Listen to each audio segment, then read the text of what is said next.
بسم اللہ الرحمن الرحیم۔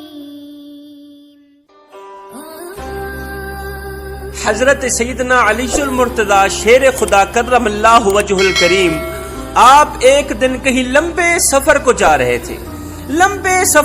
رہے تھے، کڑکتی دھوپ تھی، تتی ریت تھی، جاتے جاتے آپ کا گزر ایک بوڑھے مزدور کے قریب سے ہوا۔ ایک دل دہلا دینے والا منظر سامنے آیا، پتھر دل نرم کر دینے والا، پتھر دل موم کر دینے والا، رلا دینے والا منظر آپ کی آنکھوں کے سامنے آیا۔ آپ نے دیکھا ایک 60 سالہ بوڑھا ہے، ہاتھ کانپتے ہیں، اس کی گردن کانپتی ہے، اس کی ٹانگیں کانپتی ہیں، طاقت اور قوت رخصت ہو گئی ہے۔ اس کے باوجود بھی وہ 60 سالہ بوڑھا ندی کے اس کنارے کے وزنی سامان کو اٹھا کر ندی کے دوسرے کنارے پر جا رکھتا ہے۔ وہ جب سامان اٹھانے لگتا ہے وزنی سامان اٹھا تو نہیں سکتا، کیونکہ اس کے اندر طاقت بالکل نہیں تھی، دیکھنے میں اس کے اندر قوت بالکل نہیں تھی، وہ کسی مجبوری کا ستایا ہوا۔ حضرت سیدنا علی المرتضی شیر خدا کرم اللہ وجہ الکریم نے جب اس منظر کو دیکھا تو حضرت علی نے فرمایا، اے بزرگ، اے نیک بندے، اپنی اولاد کو حلال کی روٹی کما کر کھلانے والے بندے، مجھے اتنا بتا دے کہ آخر کس چیز نے تجھے اتنی مشقت اٹھانے پہ مجبور کر دیا؟ کس چیز نے تجھے اتنی سخت محنت کرنے پہ مجبور کر دیا کہ تو ندی کے اس کنارے کے سامان کو اٹھا کر دوسرے کنارے پہ جا رکھتا ہے؟ تیرے اندر طاقت ہے نہیں، قوت ہے نہیں، تو اٹھا نہیں سکتا، مجھے اتنا بتا دے کہ آخر وہ مجبوری ہے کون سی؟ ہائے، یہ سنتے ہی اس بابا جی کی آنکھیں چھم چھم برسنے لگی، بابا جی کی آنکھیں نم ہو، آنکھوں سے آنسو نکلنے لگے۔ بابا جی نے کہا، میرے چھوٹے چھوٹے غریب بچوں کی بھوک نے مجھے اس قدر محنت کرنے پہ مجبور کر دیا۔ گھر میں رہنے والے چھوٹے چھوٹے غریب بچوں کی بھوک نے مجھے اتنی بڑی مشقت اٹھانے پہ مجبور کر دیا۔ میری 12 سال کی عمر تھی، میں 12 سال کا تھا، اپنے ماں باپ کے ساتھ کشتی پر سوار تھا، ہم کہیں جا رہے تھے، دریا عبور کرنا تھا، کشتی پر سوار تھا۔ کشتی جب دریا کے درمیان تک پہنچی، اللہ کا کرنا ایسا ہوا، سمندر اپنی مستی میں آیا، سمندر جوش میں آیا، پانی کی ایک لہر موج میں آئی، پانی کی بہتی ہوئی ایک لہر نے، تیز سے آنے والی لہر نے ہماری کشتی پر حملہ کیا، اس نے کشتی کو پانی میں غرق کر کے رکھ دی۔ میں نے کشتی کو الٹتا تو دیکھا، پانی میں خود کو غرق ہوتے تو دیکھا، اس کے بعد مجھے کوئی پتہ نہیں، جب میری آنکھ کھلی تو میں نے محسوس کیا کہ سمندر کے کنارے ریت کے اوپر میں لیٹا ہوا ہوں اور 2 آدمی میری خدمت پر مامور ہیں۔ ایک آدمی میرے پیٹ کے اوپر زور دے رہا ہے، دوسرا آدمی میرے منہ سے پانی نکالتا چلا جا رہا ہے۔ ان لوگوں نے مجھے صحیح سلامت کیا، مجھے آگے جا کے فروخت کر دیا، میں وہاں بک گیا، انہوں نے مجھے آگے فروخت کیا، کسی اللہ کے نیک بندے کو مجھ پر ترس آیا، کسی اللہ کے نیک بندے کو مجھ پر رحم آیا، اس نے مجھے خرید کر اللہ کے نام پہ آزاد کر دیا، اللہ کو راضی کرنے کے لیے اس نے مجھے خرید کر آزاد کر دیا، اس کا مجھ پر احسان ہے، اللہ نے مجھے آزاد کر دیا۔ حضرت قصہ مختصر، 12 سال کی عمر تھی، میں محنت مزدوری پہ لگا تھا، 12 سال سے لے کر آج تک میں کبھی بھی بغیر مزدوری کے گھر میں نہیں بیٹھا، آزاد نہیں بیٹھا، دن رات محنت کرتا ہوں، دن رات مشقت کرتا ہوں، بوجھل وزن اٹھاتا ہوں، لیکن پھر بھی پوری نہیں پڑتی۔ گھر میں رہنے والا ہر ایک انسان پریشانی کی دلدل میں پھنسا ہو، چھوٹوں سے لے کر بڑوں تک سارا گھر غربت کی لپیٹ میں آیا، غربت کی دلدل میں پھنسا ہوا۔ یاد رہے، دنیا کا مال نہ ہونا اور غربت کا شکار ہونا، یہ بھی اللہ تعالیٰ کی طرف سے ایک آزمائش ہے، یہ اللہ تعالیٰ کی طرف سے ایک آزمائش ہے، اور یہ آزمائش انسان کو جس مقام پر لا کھڑا کرتی ہے اس مقام پر عبادت بھی کھڑا نہیں کر سکتی، اور اس آزمائش پر صبر اور شکر کا دامن مضبوطی سے پکڑنے والا شخص اللہ کو پا لیتا ہے۔ سنو، رب کو پانے کی کوشش کرو جس نے رب کو پا لیا اس نے سب کو پا لیا.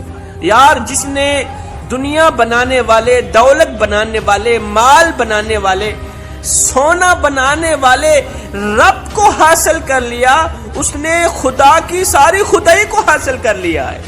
سنو، جو رب کو پا لیتا ہے نا، وہ چاہے تو مٹی کو سونا بنا سکتا ہے.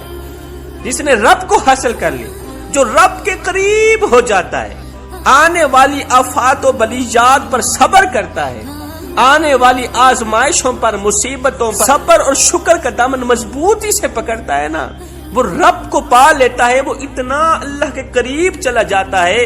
اب یہ شخص چاہے تو مٹی کو سونا بنا سکتا ہے، کیونکہ اس نے سونا بنانے والے مالک کے ساتھ دوستی لگا رکھی. ایک بادشاہ کہیں جا رہا تھا تو آگے ایک بوڑھا لکڑیوں کا گٹھا اپنے کندھے پہ رکھ کے آ رہا تھا. لکڑیوں کا گٹھا اپنے کندھے پہ رکھ کے ادھر سے ایک بزرگ آ رہا تھا، ادھر سے بادشاہ جا رہا تھا.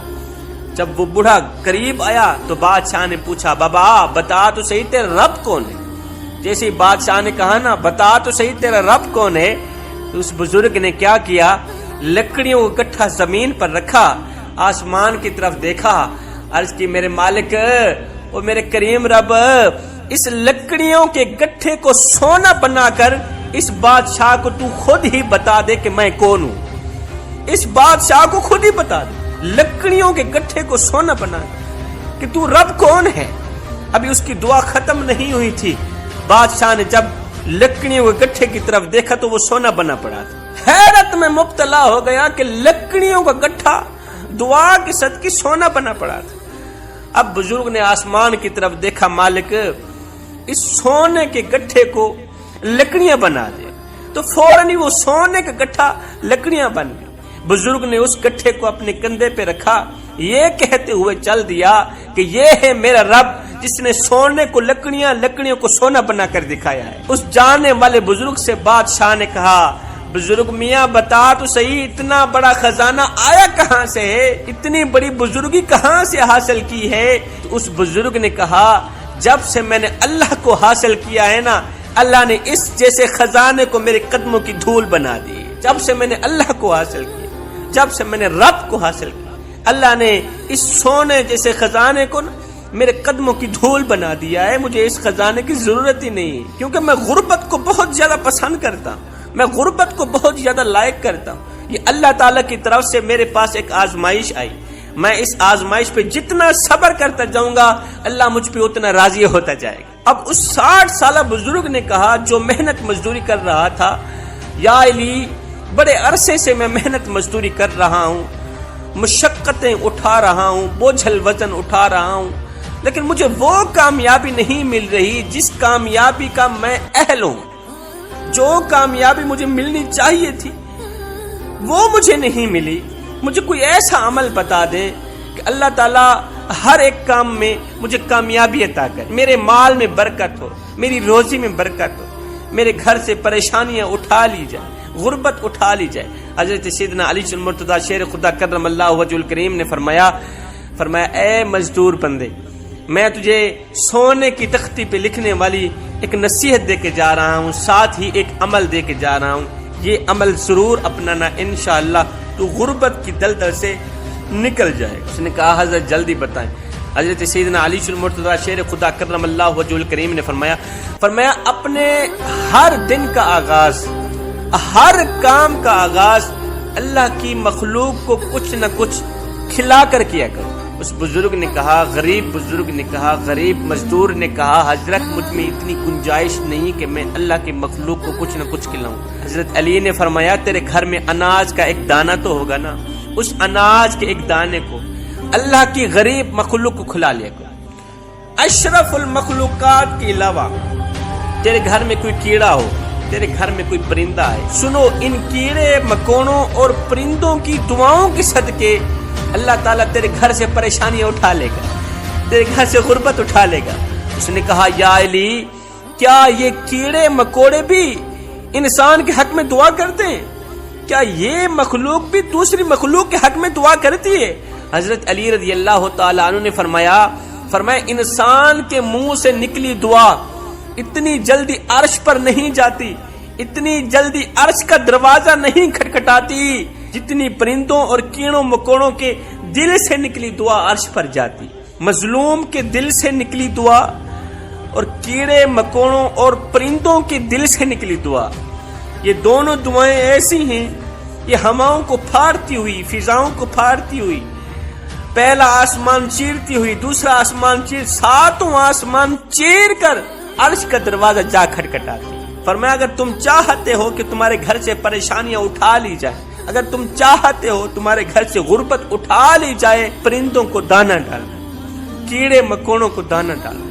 جب ایک مخلوق دوسری مخلوق کی خدمت کرتی ہے نا، جب ایک مخلوق دوسری مخلوق کو دانا ڈال رہی ہوتی، جب ایک مخلوق دوسری مخلوق کو پانی پلا رہی ہوتی ہے، اللہ تعالیٰ دیکھ کے مسکرا رہا ہوتا ہے۔ جسے اللہ دیکھ کے مسکرائے، اللہ تعالیٰ اسے رحمت کا نشانہ بناتا ہے، رحمت کی نظر سے دیکھتا ہے، اللہ تعالیٰ اسے پیار کی نظر سے دیکھتا ہے، اس کے گھر میں کبھی بھی آفات و بلیجات کو نہیں آنے دے۔ میں دعا کرتا ہوں مالک ہمیں پیارے حبیب کا صدقہ رزق حلال اور رزق وسیع عطا فرما۔